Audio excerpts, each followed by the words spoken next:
Assalamualaikum warahmatullahi wabarakatuh.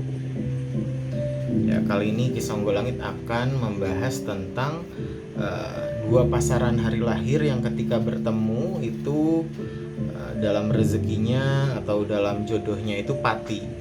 Ya, jadi ketika pertemuan dua weton, ya, dua pasaran hari lahir yang ketika disatukan itu ketemunya pati, itu kan akan berat perjalanan kehidupannya dalam asmara.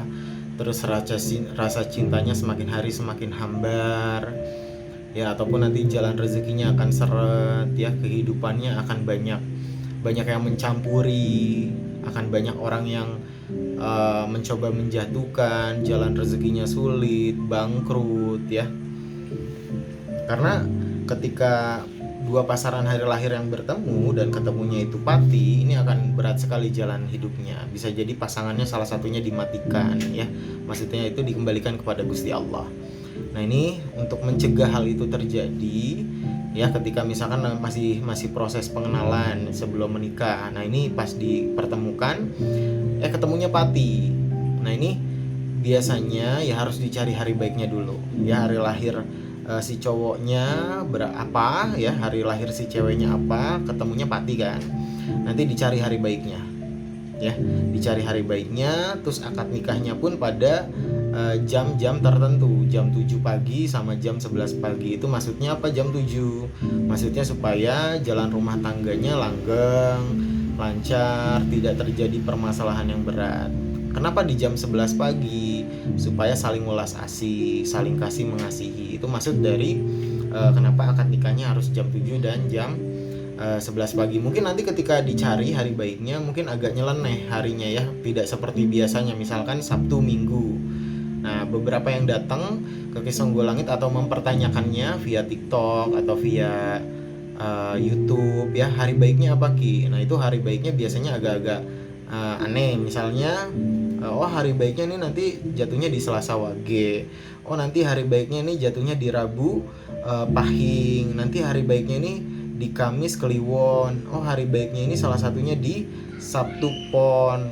Oh, hari baiknya ini salah satunya di Senin Wage. Itu ya hari yang tidak biasa. Oh, hari baiknya salah satunya di Selasa Legi. Kenapa di hari-hari yang seperti itu? Karena ketika bertemunya itu pati, agar berkah rezekinya lancar, agar perjalanan rumah tangganya lancar juga, maka dihitung hari baiknya tuh.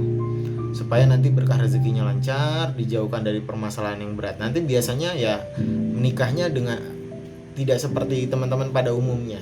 Nah, biasanya juga orang tua Jawa terdahulu, ya, ketika bertemunya dua pasangan hari lahir, anaknya dan menantunya ini pati, itu diwajibkan atau disarankan untuk puasa hari lahir. Nah, puasa hari lahirnya ini ada yang 1 hari, ada yang 3 hari, dimana itu namanya puasa apit weton. Jadi dua-duanya puasa di apit weton hari lahirnya. Ada juga yang disuruh puasa selama 7 hari, yang nanti akhirannya itu adalah hari lahirnya. Ada juga yang disuruh puasa 40 hari, yang akhirannya nanti di hari lahirnya. Itu memang orang tua Jawa terdahulu, ya, agar perjalanan rumah tangga anak-anaknya ini lancar, agar tidak terjadi permasalahan yang berat, agar dimurahkan rezekinya, ya. Nanti itu akan membalikan bacaan itu. Walaupun ketemunya pati, tapi ketika dicari hari baiknya, terus juga akad nikahnya pada hari yang baik, pada jam yang baik, terus dipuasakan, ya.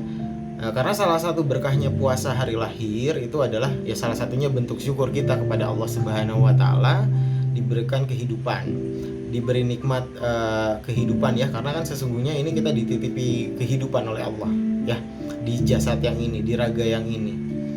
Nah, nanti salah satu berkahnya juga selain bentuk syukur, yaitu membuka pintu rezeki, dijauhkan dari permasalahan yang berat dalam rumah tangganya. Terus nanti insya Allah keluarganya akan guyup rukun, ya. Itu salah satu berkahnya, diberikan anak-anak yang soleh dan soleha, yang kurota ayun, yang membahagiakan hati kedua orang tuanya. Itu salah satu berkahnya puasa hari lahir. Walaupun mungkin bacaannya kurang enak didengar, ataupun pahit, ya, ataupun panas di telinga kita, ataupun pedas di mata kita, ya.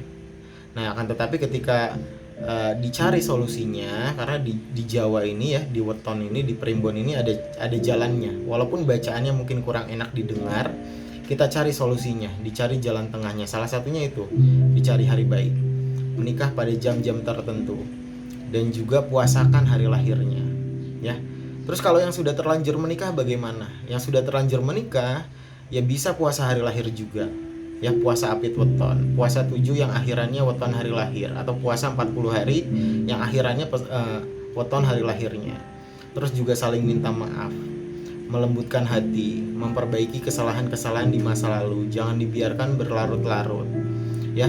Minta doanya kedua orang tua untuk membuka pintu rezeki ya. Kalau sudah terlanjur menikah dan tidak pada hari baik, maka minta doa kedua orang tua, karena kedua orang tua kita itu adalah salah satu cara untuk membuka pintu rezeki kita ya. Mau ibadahnya sebanyak apapun, mau tunduk atau taat kepada ajaran Rasul, tapi kalau ketika sama orang tua zolim, sama orang tua durhaka, itu jalan rezeki seret ya. Salah satu jalan pembuka rezeki adalah doa dari kedua orang tua ya. Ridho Allah fi ridho walidan wa kusnullah kusnul walidan ya. Ridhonya Allah, ridhonya kedua orang tua, murkanya Allah, murkanya kedua orang tua.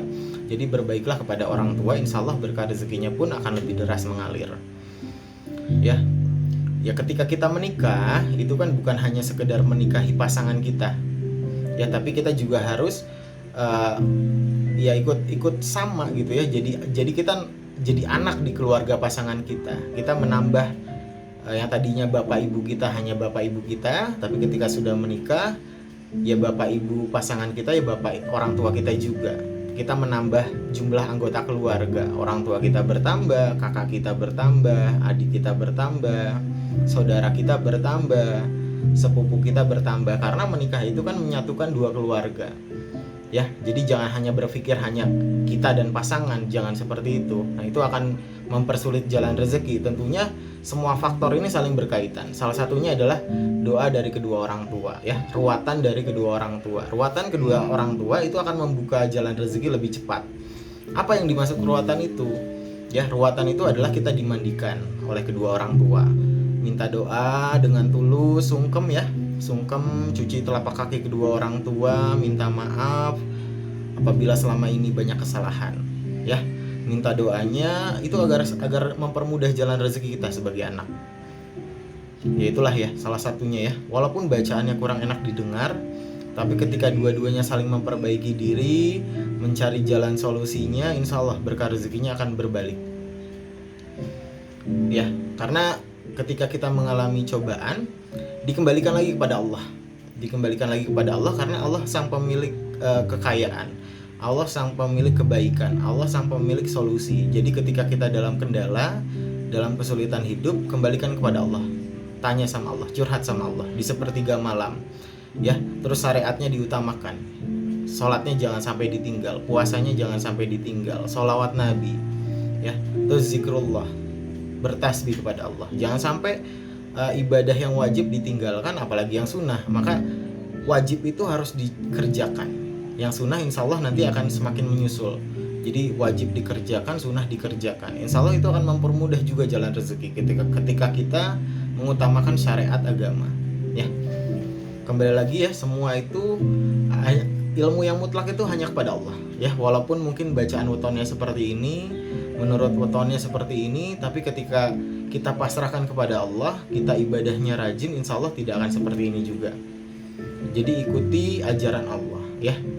Yang dilarang agama tinggalkan, yang disuruh agama kerjakan. Sebenarnya sesimpel itu. Kenapa kamu sholat? Karena agama menyuruh. Udah sesimpel itu, karena Allah menyuruh kita melalui agama. Kenapa tidak meminum khamr? Karena agama melarangnya. Kenapa tidak berzina? Karena agama melarangnya. Sesimpel itu, karena Allah melarangnya. Sesimpel itu. Kenapa? Nggak usah diperlu diulik-ulik lagi. Apa yang agama suruh, kerjakan.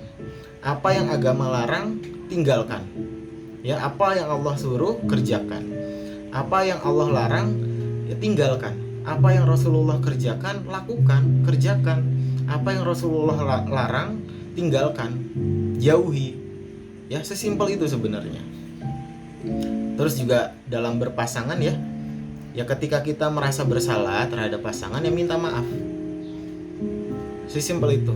Ketika kita merasa berterima kasih, bersyukur tentang kebaikan pasangan, berterima kasih sama pasangan. Ya, karena namanya berpasangan itu ya teman hidup. Ya. Kalau dilihat dari kecantikannya saja, ya semakin tahun, puluhan tahun akan kecantikan itu akan memudar. Ketampanan itu akan memudar seiring berjalannya waktu. Tapi yang dicari apa? Teman hidup. Yang nanti ketika sudah tua, obrolannya bisa masih nyambung, masih bisa mengenang di masa-masa mudanya. Maka carilah yang cintamu itu karena hatimu. Cintailah seseorang karena agamanya, baru karena yang lain. Oh, karena keturunannya, garis keturunannya yang bagus. Oh, karena keilmuannya. Oh, karena kemapanannya. Oh, karena kecantikannya atau ketampanannya. Yang diutamakan apa? Agamanya dulu. Insya Allah nanti yang lain akan mengikuti serta. Ya, walaupun nanti bacaannya kurang baik, tapi kembalikan kepada Allah. Ibadahnya diperkuat. Ya, syariat yang utama. Jangan sampai ditinggalkan. Ya, mungkin teman-teman boleh sharing cerita ataupun bertanya ya, insya Allah mungkin kita bisa berbagi pengalaman kehidupan. Ya, bukan berarti yang di sini lebih pintar. Ya, ketika jari telunjuk itu menunjukkan, yang 4 itu berbalik ke arah Kisonggol Langit. Jadi ini ya sebenarnya pembelajaran untuk Kisonggol Langit, memperbaiki diri. Ya, terus belajar untuk menjadi pribadi yang lebih baik ke depannya. Ya, bagi teman-teman yang bisa diambil ya monggo diambil kalau ada manfaatnya. Kalau tidak ya tinggalkan. Ya. Kisonggol Langit pamit undur diri. Wabillahi taufiq hidayah. Wassalamualaikum warahmatullahi wabarakatuh.